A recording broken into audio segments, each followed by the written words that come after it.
हर घर की रसोई से लेकर आसमान तक धमक रखने वाले टाटा ग्रुप में शोक का माहौल है। दिग्गज अरबपति कारोबारी और टाटा सन्स के पूर्व चेयरमैन रतन टाटा का बुधवार को निधन हो गया। बिजनेस की बात करें तो टाटा नमक से लेकर एयर इंडिया इसी ग्रुप में शामिल है।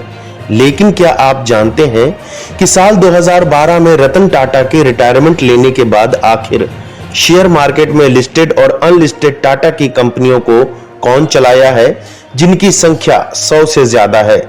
आइए बताते हैं कैसे लिए जाते हैं इनसे जुड़े एक एक फैसले।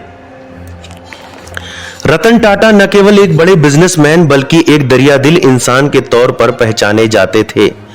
देश के सबसे पुराने कारोबारी घरानों में शामिल टाटा ग्रुप में 100 से ज्यादा कंपनियां हैं और लगभग हर सेक्टर में इनका कारोबार फैला हुआ है। फिर बात चाहे नमक, पानी, चाय, कॉफी की हो या फिर घड़ी, ज्वेलरी, कार या प्लेन की।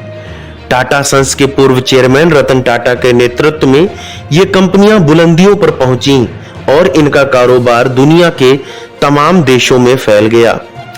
1868 में शुरू हुए टाटा ग्रुप का बिजनेस 6 महाद्वीपों के करीब 100 से अधिक देशों में फैला है, जबकि 150 देशों में इसके प्रोडक्ट्स मौजूद हैं। टाटा सिर्फ नाम नहीं बल्कि इसे देश की पहचान कहना शायद गलत नहीं होगा, क्योंकि ऐसी कई चीजें हैं जो देश को पहली बार इसी कारोबारी समूह ने दी है। फिर वो पहला लग्जरी होटल हो, पहली एयरलाइंस हो या फिर पहली देशी consumer goods company. Tata group के रेवेन्यू की बात करें तो वित्त वर्ष 2023-24 में ये 165 अरब डॉलर था। वहीं दुनिया भर में टाटा ग्रुप की कंपनियों में काम करने वाली कंपनियों की कर्मचारियों की संख्या 10,28,000 पहुंच चुकी है।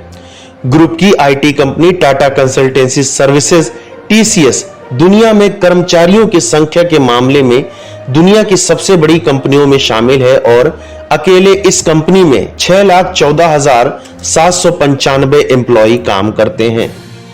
शेयर बाजार में जो टाटा की कंपनियां लिस्टेड हैं उनके नाम कुछ इस तरीके से हैं: TCS, Tata Steel, Tata Motors, Titan Company, Tata Chemicals, Tata Power, Indian Hotels Company, Tata Consumer Products, Tata Communication, Voltas, Trent, Tata Investment Corp, Tata Elxsi, Nelco LTD, Tata Tech, Rallis India. साल 1991 में टाटा ग्रुप की कमान संभालने के बाद लंबे समय तक रतन टाटा ने दुनिया में टाटा का डंका बजाया और कंपनियों को मुनाफा का सौदा बना दिया। ग्रुप में साल 2012 तक हर एक फैसला रतन टाटा का ही चलता था। इसके बाद उन्होंने टाटा सन्स के चेयरमैन पद से इस्तीफा देकर दिवंगत साइरस मिस्त्री को सौंपी। लेकिन कई ऐसे मुद्दे उठे कि उन्होंने मिस्त्री को हटाकर 2016 में एक बार फिर अपनी जिम्मेदारी हाथों में ली। साल भर बाद ही 2017 में रिटायरमेंट लेकर नटराजन चंद्रशेखरन को दे दी। हालांकि ट्रस्ट की जिम्मेदारी रतन टाटा ही संभाल रहे थे।